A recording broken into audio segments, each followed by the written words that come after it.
Good evening, ladies and gentlemen, and welcome to the Central and South Planning Committee. I am Councillor Ian Edwards, and it's my privilege to chair this committee.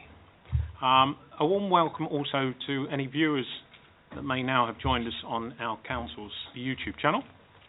I'll just make a few announcements before we get into the agenda. Firstly, no fire alarm is expected, so if it sounds, it will be for real and we will be evacuating the building. There's only a small number of us, and my colleagues and I are very familiar with the building, and we will escort you out and make sure you're comfortable. However, for your information, the fire exits are the way you came in. There's also one at the back of the building, back of the room here. Mobile telephones, can I ask colleagues please to make sure they're turned silent, and also members attending the audience, and also members of the public and also viewers online. There are feedback forms provided on the chairs in the case of residents in the room, and it's an online form for those viewing on YouTube. We do encourage and welcome feedback comments. It helps me improve on our performance in delivering this important committee. The comments go directly to Democratic Services and don't come to me personally. So please be very frank in your feedback. It will help me improve and help the committee to improve. Okay. As I've mentioned, we are live on YouTube. So members of the public, this is being filmed. The camera is that little dome in front of you. It's pointing this way, so it isn't actually, you're not actually yet on screen. However, as a petitioner, when you come forward, you will be visible on the YouTube channel. Okay. All right. Let's talk a little bit about our business, and then we'll get straight into the meeting proper. The Planning Committee is a meeting held in public, to which members of the public are welcome to attend and listen to us online, but it's not a public meeting, therefore there are no general speaking rights. The only people that can speak are those that are defined in the Constitution, and that is a petitioner or their representative, 5 minutes, their agent in response to that, and all councillors are entitled to 3 minutes. The timings I'll explain as we get into that particular business. I'll also talk about part 1 and part 2, and I'll do that slightly out of order, just because we're doing a little bit of preamble at this moment. The meeting, as I say, is held in public, so you will hear all of the planning applications being discussed, and if you wish to remain or watch us online throughout, we will go through all the planning applications. You will hear all the discussions and the decisions being made. That's part 1. Part 2 is when we move into a private session. And we move into private session because we're considering matters of enforcement. And as we are discussing matters of evidence, that is not helpful to be done in a public forum when the matters could end by way of prosecution. Therefore, we have a break between part 1 and part 2. Members of the public are requested to leave, and we drop the video link through. However, the agenda items, the subject of discussion and the outcome of discussions are published. It's just the discussion themselves that's held in private. Committee members. There's a lot of us around here, and you may wonder why and what's going on. We have voting members of the committee, and they are councillors, and I'll introduce them. On my far left-hand side, Councillor Peter Curling, Councillor John Oswald, Councillor Jazz Dillon. On my far right-hand side, Councillors Brian Stead, Councillor Roy Chandel, Alan Chapman, Councillor Shreda Ahmed Bolana, Councillor David Yarrow. They are the voting members of the panel. I, as chair, only vote in the event that there is a tie. Other colleagues around the table are here to assist the committee as needs may be. Chelsea Mehta is our legal advisor. Alex Quayle, Democratic Services, records the minutes and the meetings. Alec Krusiak is our Planning Services Manager and gives expert advice. Meg Harani, Planning Team Manager, and will be presenting the application, so he introduces them all to us. Meg Mohan Ranger is our Transport Advisor, gives any advice on highways issues. So that is the setup of the meeting. We'll now quickly march through the first little bit, which is agenda item 1. Apologies for absence, if I may. Apologies have been received from Councillor Duncan and Carter, substituted tonight by Councillors Curling and Oswell. Thank you very much. You're most welcome, gentlemen. Declarations of interest in matters coming before the meeting this evening. Any declarations, colleagues? There are none. Do we have any previous minutes? We haven't actually. Right. Forget that one. There are no matters. Item 4, no matters have been notified in advance. Urgent. Item 5, this is to confirm that there is a part 1 to the meeting and a part 2, the bits that I was explaining earlier. So we're now into item 6. That's how quickly we can move through the agenda. But we now get into the detail of the business properly. This is application 57 Money Lane. Mr. Harani. Thank you, Chairman. This application relates to 57 Money Lane, which is a detached chalet bungalow. The site is within the West Drayton Conservation Area and partly also within flood zones 2 and 3. The application is for a single-storey side extension to be used as a garage. If I can just take members to the page 2 of the agenda, they'll note that there were previous applications on the site, or a previous application on the site, which was refused for a number of reasons, and those are set out in reduced form on that page. We've had a number of replies to consultations, including 2 petitions, and the objections and replies to consultations are set out on pages 2 to 4 of the agenda. The main issue for members to consider is the visual impact of the proposal and the flooding issues. In terms of the visual impact, there are a number of criteria set out in the Council's supplementary planning document on residential extensions, which requires extensions to meet. In terms of side extensions, this is the width of the extension should be no more than half and 2/3 of the original house. The height should be no more than 3.4 metres. In terms of this extension, if I can just go to the plans, and this shows the extent of the conservation area. The site is within the conservation area. This is the existing building and the proposed building. In terms of the meeting the criteria set out in the supplementary planning document, the extension is this element here. It's approximately half the width of the original dwelling, so it meets that requirement. It is 4.2 metres high to the topmost part, which does not meet the requirement that it should be a maximum of 3.4 metres. However, the site is in a conservation area, and in terms of design issues, the conservation officer has requested that the design of the extension is in this manner and in similar manner to the adjoining property, and that is why we consider the height of this extension to be acceptable. In terms of the flooding, the application has been looked at by the Council's floodwater management officer. She has assisted the applicants in drawing up mitigation measures which are set out on the plan, and she now considers that the application meets the requirements. So on that issue there is no objection that the officers are raising. If I can just go through to the photographs. Oops.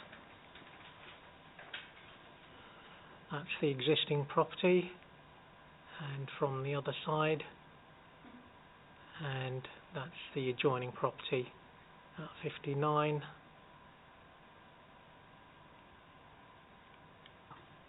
That's it.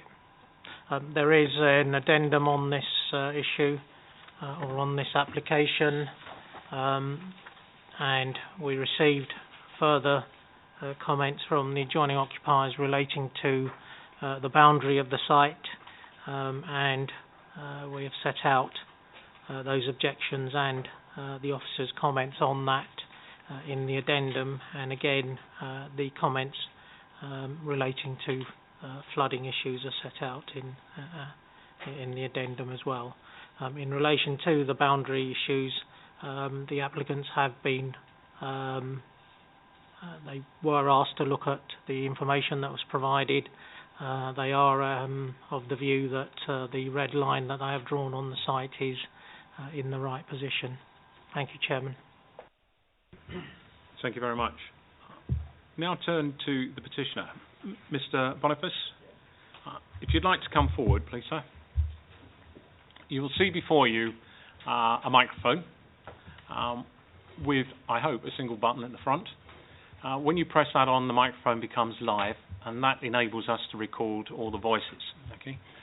We will also start the timing at that time. As I say, there's 5 minutes permitted. It is controlled by set of lights in front of you. You will see 4 minutes of green lights, 1 minute of amber. When the red light comes, 5 minutes, I must draw you to a close to be fair to all parties. Okay, so that's the point. I must bring you to an end. So at your own convenience, when you're ready, you just toggle on the microphone and you may commence. Thank you. Good evening, and thank you for the opportunity to speak. My name is Albert Boniface and I live at 59 Money Lane and represent over 50 residents who have signed the petition vehemently opposed to this planning application. Our concerns with this application fall under 3 headings. Flooding. The Environmental Agency records show that numbers 55 and 57 Money Lane are within flood zone 3A, high risk, and numbers 59 and 61 are within flood zone 2, medium risk. The gardens flood regularly due to the River Fraser backing onto these properties. Numbers 55 and 57 are lower than numbers 59 and 61 and therefore at greater risk to flooding. 2 years the gardens of all 4 properties were flooded 5 times, on the last occasion for 5 consecutive days. During that time we could see that the water was up to the back door of number 57 and half of the land where the proposed structure is to be built was also underwater. Please see document 1 from our neighbour at number 61. At present, the proposed site of this structure allows water to soak into the ground. If planning is granted, this substantial area of 25 square metres will be removed. Where will this rainwater go? A revised drawing has been submitted by the applicant, which will fail to do with this issue. See document 2 from a planning expert. The roof of the proposed development is primarily angled towards the rear of the property, and that will increase the level of water onto the floodplain. This development, if allowed, would significantly reduce the available surface to absorb rainwater, concentrate the displaced rain, and whether or not discharged on the surface would simply add to the existing problem. In its local plan part 2, the council comments on buildings in areas subject to flooding. This has led to planning permission being refused, where even vehicle crossovers would have covered grass areas, thus reducing absorbent surface and increasing likely flooding. Having discovered that the Flood and Water Management Officer deemed the flood risk assessment acceptable, I have spoken to Victoria Borman to ascertain why she felt it was acceptable. See document 3. All residents cannot believe that no objection was raised concerning flooding. Please look at photo 1 taken last Thursday, a shot from the kitchen of window number 59, showing how close the River Fraser is. Then look at photo 2 taken at 8 p.m. on the same evening, showing the whole of the garden of number 57 underwater after a few hours of heavy rain. Finally, look at photo 3 taken at 7 a.m. last Friday morning, showing the garden of number 59 completely flooded. Obviously, as number 57 is lower, their garden was worse than ours. This soak away will never work. Point 2, conservation area. This planning application is in a conservation area. By definition, this means to conserve and preserve now and for future residents. Numbers 57 and 59 are built of old stock bricks. See photos 4 and 5. The bricks at 59 Money Lane are over 300 years old. To allow this structure to be built will destroy the look of these 2 detached houses. This overly massive development will all but remove the gap between the properties and present the appearance of a short terrace, something we believe the council is trying to prevent. The Conservation Panel does not raise an objection to this proposal when first considered in February. However, an email from the panel chair leads me to believe that neither of the preceding points were considered, and if they had been, then an objection would have been raised. See document 4. Impact on residential amenity. This is of vital importance to the residents of Money Lane. The application is for a 2-vehicle garage, if that is indeed its intended use. Since the applicant moved into the property, the number of vehicles in Money Lane and surrounding roads have increased dramatically. Their business activities include vehicle repair, respraying and off-airport parking. In connection with their business activity, there has been a police investigation which we believe is still current. Document 5 is a letter from a resident describing one such incident. The overall effect led to impact statements being submitted by many residents to the ASBO team of the council, which in turn led to a formal letter of warning to the applicants. If planning is granted, all residents have expressed a concern for increase in traffic flow. Parking has become such an issue for residents of Money Lane that a residents' parking scheme is currently being sought from the council. In conclusion, on the basis that there would be an exacerbation of the flood risk, a detrimental impact on the conservation area and an adverse impact on the amenities of the existing residents in Money Lane, which I have described, this application is contrary to adopted planning policy. I therefore respectfully ask the committee to refuse this planning application. Thank you very much, sir. You made reference to a number of documents and photographs, which I do not have in front of me. So I did bring 10 sets in. Okay. What we'll need to do is get a set, and then I'll ask you to go through and describe which each one refers to. No, that's okay. That's quite all right. If you provided enough copies, then we. Yeah, if that's the only one you have, we'll need to keep one for record. Okay.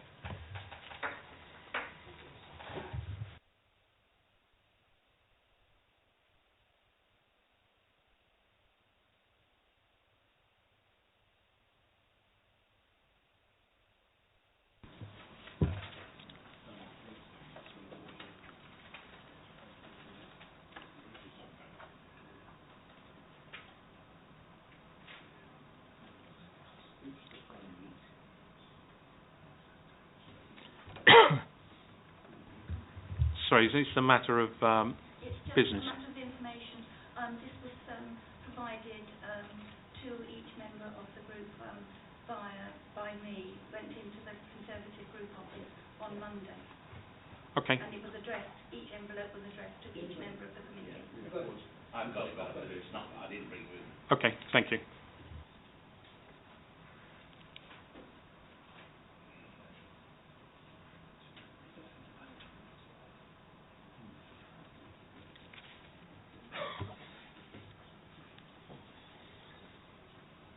So, can you assist us? Photograph 1, what is this referring to? This is the garden of... Photograph 1 is a photograph taken from the kitchen of our house, Yep. showing where the River Fraser is and showing how close it is. That's the end of the lawn. That's the end of the lawn. Okay, thank you. The next photograph was taken 8 o'clock in the evening, showing... From where? This photograph. Yep, from where was it taken? From our garden at number 59 at the bottom of the garden, looking back. You can't see their house because I couldn't get a full view of it, but that shows within a matter of hours how the garden had flooded, and you can see from the third photograph, by 7 o'clock the next morning... Sorry, can I just clarify? Sorry, yep. So photograph 1, you're looking from your property down to the river. Yes. Photograph 2, you're looking from the river back towards your property? Back towards 57's property. Right, so diagonally across. Diagonally across, exactly. Okay. And the fence line I can see there is... Whose fence line is that? That is the boundary between 57 and 55. Okay, and where's the boundary line between yourself... Where I've taken the photograph. You are on the boundary It's through line. a wire mesh fence. So this is, in fact, the back garden of the applicant's property? Yes. Right, thank you. Photograph 3. This was taken 7 o'clock on Friday morning. This is our garden at 59 Money Lane. Because the houses, as I said in my speech, are lower at 55 and 57, and the water eases across. It doesn't come over the wall. It starts flooding 55, then 57, then 59, and then part of number 61 by now was starting to flood. And you can see the Canadian geese took full advantage of it. Okay. Fine. And the rest of the documents. And photograph 4 is our house, and photograph 5, 57. Okay. Thank you very much. Okay. Can I just point out one thing regarding the boundary? on page 14, I'm am I too late? you are. Right, okay. I thought I have seen a comment that's been made, and it is in the addendum. Yes. The issue of the boundary line, Yeah. and that is addressed by the officer's comments in the addendum. Yeah. Okay. Well, the only point I would make is that this drawing from the council shows a gap. Okay, thank you. Can I ask you please to toggle off the microphone? Before you go, though, we get questions of clarification from any colleagues. Councillor Curling. Yeah, thank you. Could we have the picture of the bird's eye view? Okay, you can't really see it very clearly, but on my little screen here, I can zoom in. Yep. These areas here, are they water? Yes, that is the River Phrase. Can you please indicate that on Right. the map Okay. You've got this bit here, but the bit I'm concerned with are here, sort of immediately next to the site. Is that where it's flooded? If I could explain how it floods. This is 55, this is 57, this is 59. When the River Phrase floods, this garden is 55, gets flooded, then 57, then us, then 61. It moves across because that's lower and it gradually becomes higher. Those dark spaces that my colleagues just pointed out. That is the River Phrase. Is that flooded or is that normal? No, that's just normal. That's normal. Okay, That's normal. thanks. Thank you very much. Thanks.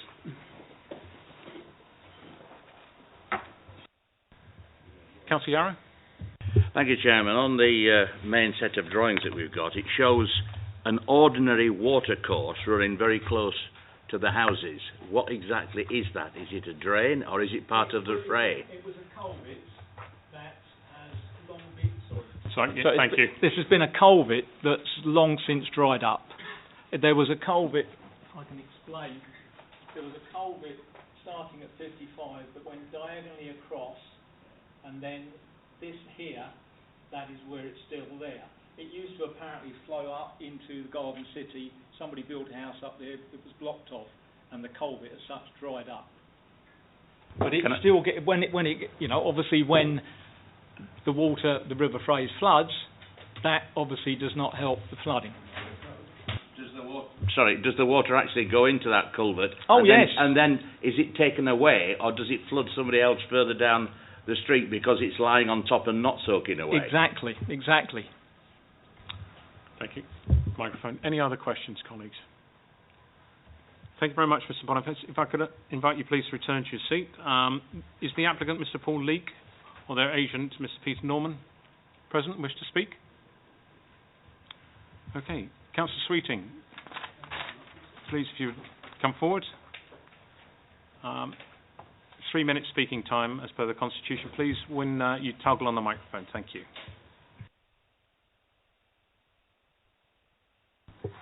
This application is for a very substantial double garage which is of the size equal to just under half of the original building. It will occupy the area currently serving as a soakaway and is the subject of a petition signed by over 50 residents. The officer's recommendation is for approval, and on the face of it, it may appear that a large garage attached to a large detached property should not create, in planning terms, a significant problem. However, there are a number of issues which I would highlight and which I believe cast considerable doubt on the approval assessment. Firstly, the site is within the highest risk flood area, being on the same level as the river and much lower than adjacent properties. It is a mere few metres away from the river, and the garden of this property floods regularly, as do adjacent properties. The last time flooding occurred just a few days ago, when instead of a garden at number 57, there appeared to be an extension of the river, and where local waterfowl took the opportunity of making this garden their additional swimming area. Prior to last week, water has in recent years come up as far as patios, and the area generally has significant areas of standing water after heavy downpours. These are due to the high water table, which has meant that water is not able to drain away easily, although drains are not blocked. The large garage will replace a significant area of soil which acts as a soakaway, and if constructed, it will mean that water would not be able to drain away effectively. Secondly, the flood risk assessment submitted by the applicant and approved by the Flood and Water Management Officer shows as the main flood alleviation measure a soakaway to the rear garden of number 57. This soakaway would be on the same level of the river, and just last week and at other times, the area of the intended soakaway have been covered by the extension to the river. So I would ask the committee, how could this planned soakaway serve as a soakaway when this area is already covered by water at times of heavy rain? The main flood alleviation measures provided by the applicant is therefore considered to be totally inadequate, and so if this application is approved, flooding will happen. Thirdly, the Council has within the Local Plan Part 2 commented on building in areas which are subject to flooding, and recent flooding advice has meant that some residents have not been given planning permission to even build a crossover to their properties, as this would reduce the area providing a soakaway. But we now have a suggested planning approval for a very large structure very close to a flooding river in the self-same area with a history of flooding. I suggest that the two examples do not seem to equate. Fourthly, the new garage would deliver a building by way of its size and bulk which would be totally out of character with neighbouring properties. Thank you. Colleagues, are there any questions? Clarification. Councillor Yarrow. Thank you, Chairman. Could you sort of elucidate a little bit more as to what the condition of the land is on which this extension is to be built? Is it grass? Is it permeable course? Or is it earth? It's grass. Right. So that could be described now as some form of soakaway, and the soakaway that is being proposed is in an area which will be flooded. Yes. Thank you. Okay. Thank you very much, Councillor. Colleagues.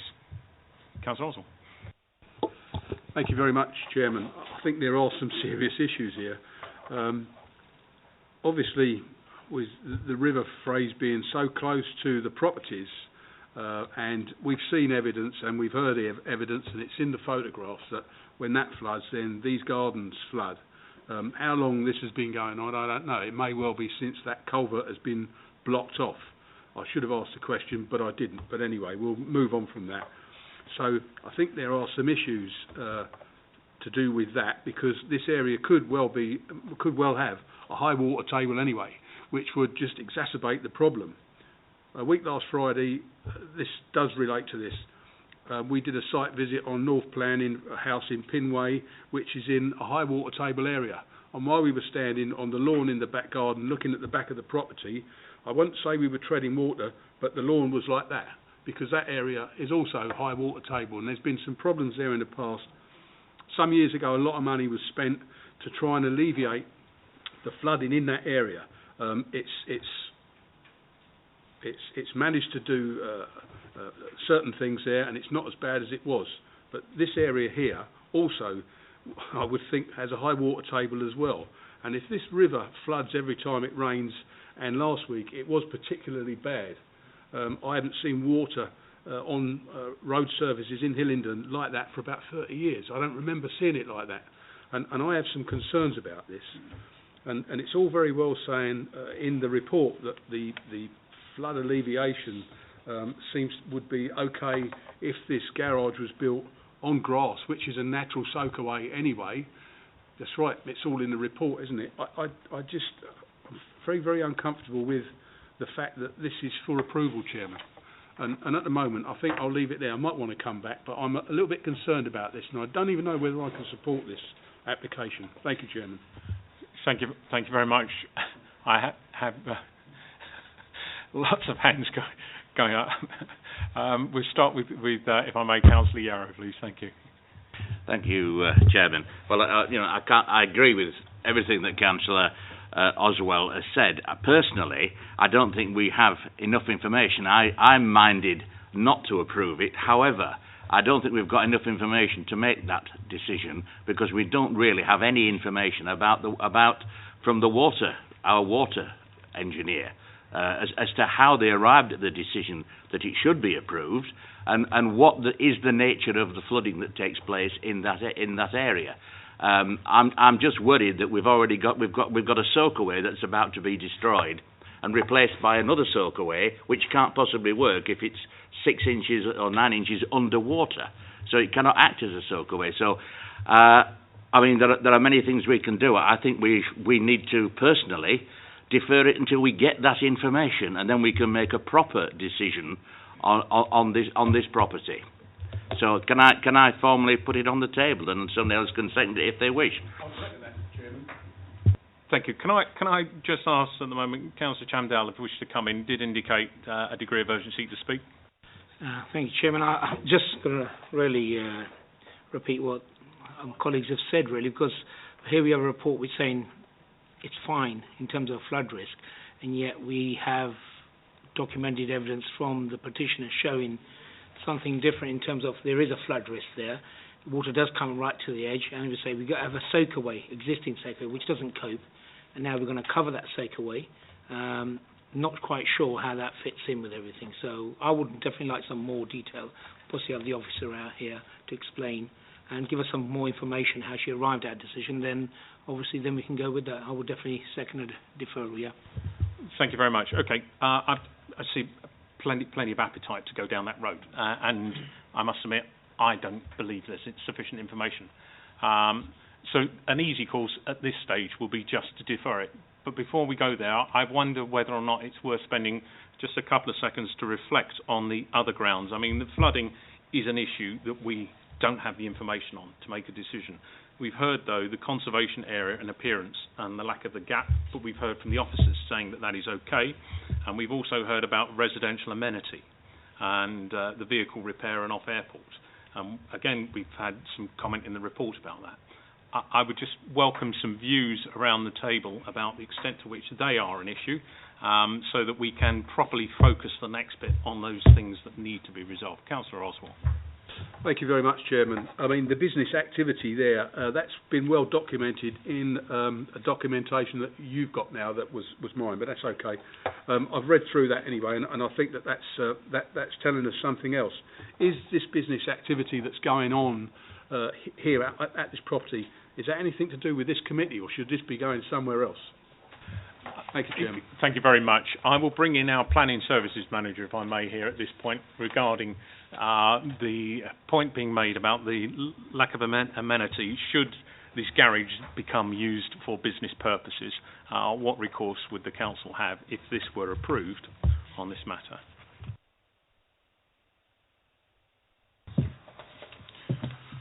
My colleagues are still checking for the condition number, but the situation is, what's before you this evening is to approve a garage for use ancillary to the main dwelling. You're not, what's not in the application before you is for a business premises, and what we've sought to do, if the application is found acceptable, is to control the future use of the garage via condition 5, which is set out on page 8 of your agenda papers, which confirms that they cannot use the garage for any other purposes than ancillary to the main use of the dwelling house as a residence. Thank you, Chair. Thank you very much. So on the issue of the residential amenity, are there concerns still around the table around that? Councillor Kelly? If I may, I'd like to go back to the conservation issues. We'll pick that up if we could. Can we just see this bit through to its conclusion? Just on the residential amenity, I just want to know if that is still an ongoing issue, whether we need further work to be done. What I don't want is to come to the next committee meeting and it still become an issue. I'd like to tidy it away so that we know what needs to be resolved. So on the residential amenity, are there any other concerns? So by and large, the committee believes that the report and the conditions, if this were granted, big if, would be adequate. Okay, we'll go to the conservation area now. Councillor Kern. Okay, thank you, Chair. I would just like to say that I think our conservation policies need to be adhered to more or less to the letter. And I know the conservation officer is quite happy with the structure being over policy height because it makes it better. But I would suggest that as we have got and I can't remember the figure now, but as we have got a height restriction, what we should be looking for are developments that are compliant with that and compatible with the conservation area. Otherwise, it makes a complete mockery of having a conservation area to start off with. So it needs to be within policy. Point well made. I'll bring in Planning Service Manager again, please. So the issue with the guidance that was referred to by my colleague at the beginning is it is just that to begin with, it's guidance. We have to treat every application on its own merits, and if something comes forward which doesn't accord to the letter of the guidance, what we have to do is look at what impact that might have. So in this instance, the design of the roof is specific because of I believe it's the layout of the window and the gable end, and to meet in with other features in the area. So having taken all those elements into consideration, that's how we've reached the recommendation that we feel this is acceptable. Can I just ask, with reference to the photograph there, we see a single-storey extension to the other property. Is the garage at that height, higher or lower, please? Do we know? Yeah. The roof is designed to sort of mirror the front of that roof, although the rear of it obviously is slightly different. Okay. So in terms of the conservation area, we seem to have a precedent for what appears to be quite a tall single-storey extension immediately adjacent to it. I would suggest where our conservation officer has looked at it and looked at the wider context and made a recommendation on balance that this is acceptable, and the evidence of the photograph before my eyes here, I would think on balance that that would be a big push uphill to say a refusal on that ground, would be my view. Comments on that view? No? Okay. So, in terms of the grounds being put forward, we had the flooding, which is unanswered, and is a considerable concern of the committee.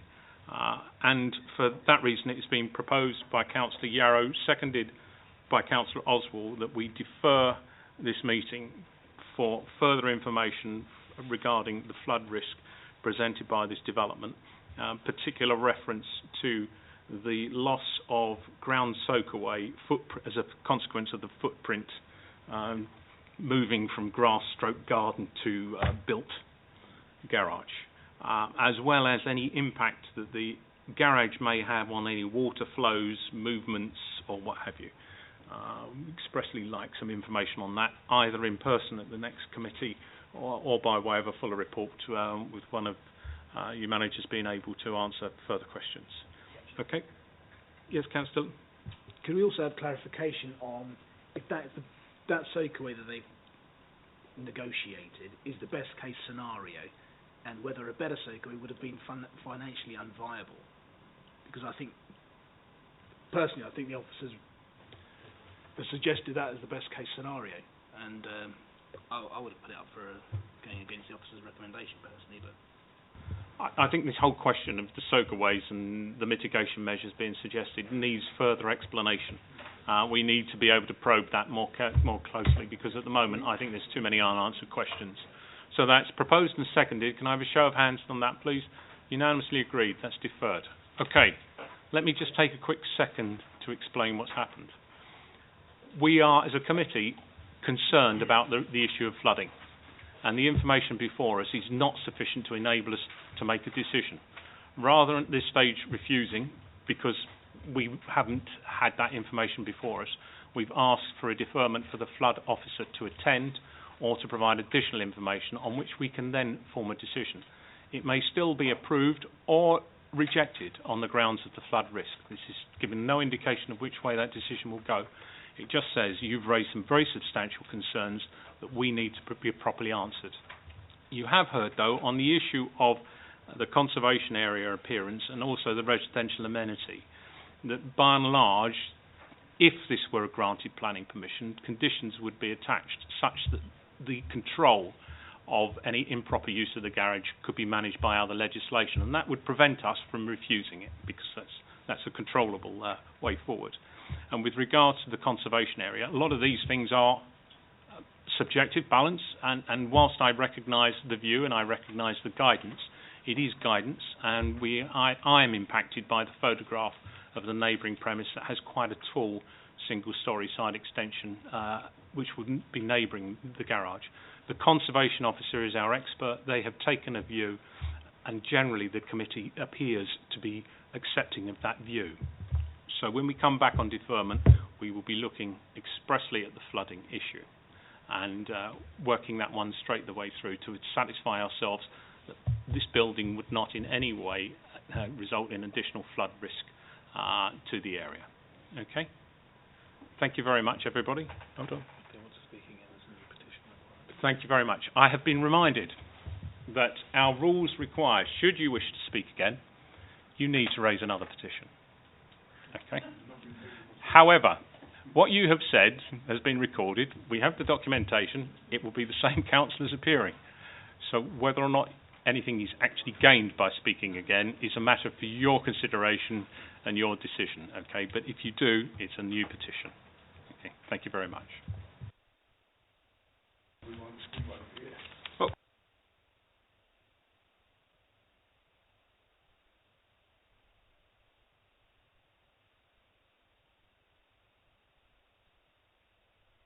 Okay, we're now moving on to agenda item 7, if I may please. Lord's Builders Merchants, Torley Road, Hayes. Thank you. Yeah.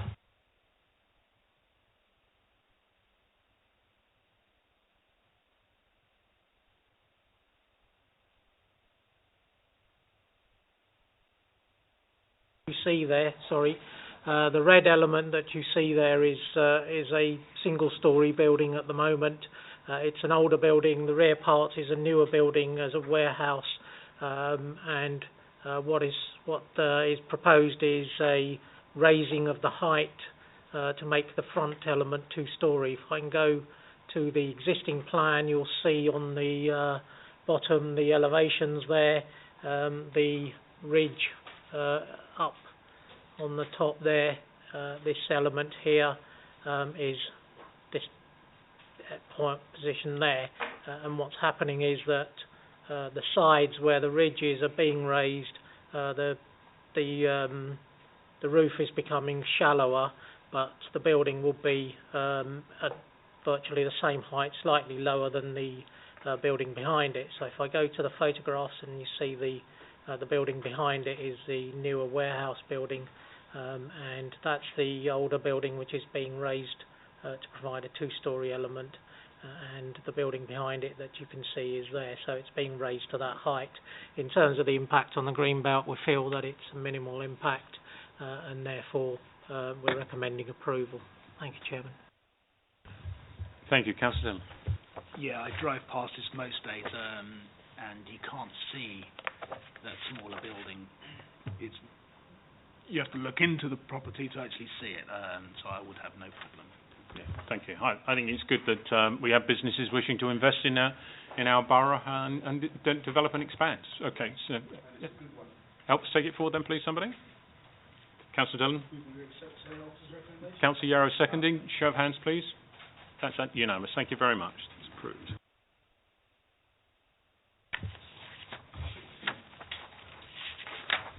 Okay, agenda item 8, number 6, Browngraves Road, Hillingdon. Thank you. Mr. Arnie. Thank you, Chairman. This property has already been extended, and this proposal is for an extension on the extension. If I can just point out on this plan is probably the best. The siting of number 7, it's well forward of the application site. This property here next door is extended with a 3.5 metre extension, but this extension that's being proposed would be a further 4 metres beyond the extension next door. So we feel that it would impact on both sides, and on this side, because of the forward projection, it would be a 9.5 metre extension. So if I can show you the photographs, that's the existing extension. As you can see, it's already beyond the extension next door, and further 4 metres would take it beyond that, and then you can see the siting of the property next door well forward. So we consider that the impact of the proposed extensions on both sides will be unacceptable. Thank you, Chairman. Councillor Dunn. I assume you're taking some sort of action on the Juliet windows on the top. That's already an enforcement case in the process of complying with the report. Excellent. I have no problem with it. Move on to the recommendation. Thank you very much. Seconder, please. Thank you, Councillor Chamdal. Show of hands, please. That is everybody. Thank you. That's refused. Agenda item 9. Glasses back on so I can read. 29 Floreston Avenue. Thank you, Chairman. This is an application for an outbuilding. We feel it's of a reasonable size, doesn't have any facilities within it, and therefore would consider it to be acceptable and hopefully not to be occupied as a separate unit.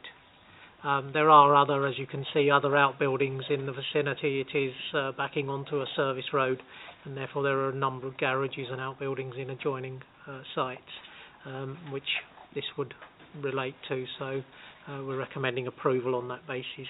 Thank you, Chairman. There is a condition restricting its use. Okay, colleagues. Councillor Oswald. Thank you very much. Seconded by Councillor Yarrow. Show of hands, please. Everybody, thank you.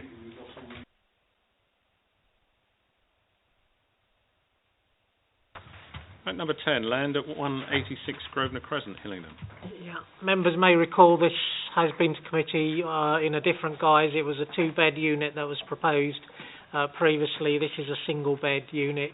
It meets the requirements in terms of its size with the national space standards, and the proposal previously there were issues relating to the parking, and this in total with the adjoining property requires 3 spaces. There are 3 spaces proposed, 1 to the rear and 1 for the adjoining property existing and 1 here for the new one. The rear space is to be allocated to the existing property as it's a larger 3-bed property at the moment. So the 1-bed property would have 1 space and the 3-bed property existing would have 2 spaces. And on that basis we are saying that it's acceptable in this instance. Thank you, Chairman. Thank you very much. Fine, complete.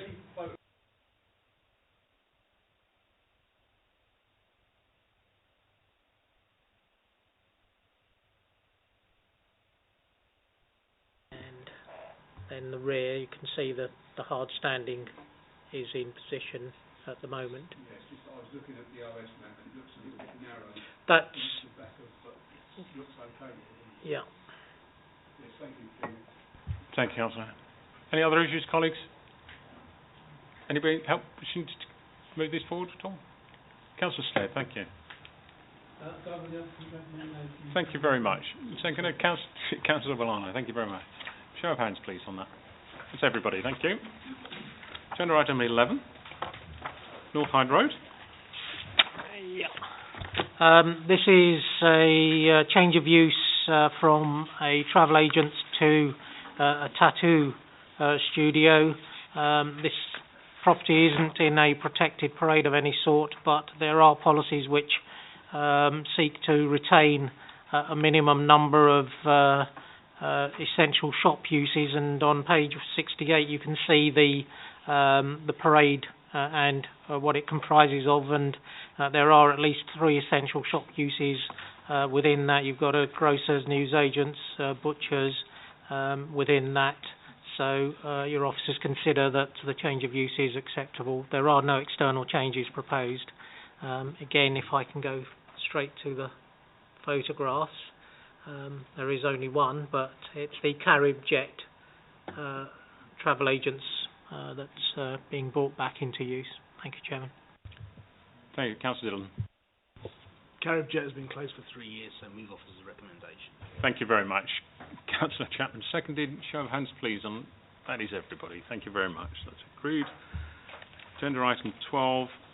This is the one for which a new report has been published because the wrong one was attached to the papers, and we will be referring to the proper and full report, please. Number 40 Station Road. Thank you, Chairman. Again, members may recall this coming under Part 2.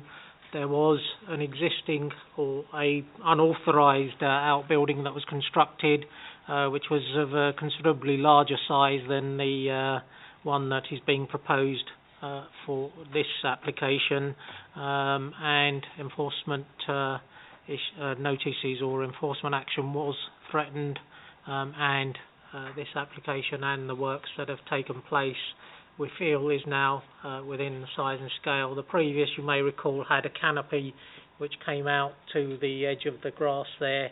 It was much closer to the boundaries on both sides and to the rear, so it's a much bigger building. This is a much smaller building which is in compliance with what we would normally think is acceptable. And again, it is conditioned to be used in connection with the existing dwelling. Colleagues, whilst we may have suspicions, what we must consider this is on the merits of the application before us and the use for which it's been said to be put, and the condition that we have placed on it to stop the improper use. Councillor Oswald. Yes, thank you very much, Chairman. I'll move the officer's recommendation. Thank you very much. And keep my... Councillor Stead, seconded. Show. Thank you very much. Show of hands, please. That's everybody. Thank you. We're now going to move into part 2. So any members still on YouTube, thank you very much. We will be breaking the link, and just a quick reminder to complete your feedback forms. Thank you.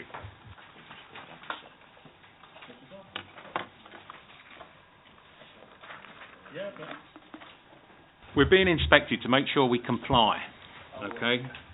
So we're going to come in and get evidence of the fact we've broken the link. Thank you for telling us after it.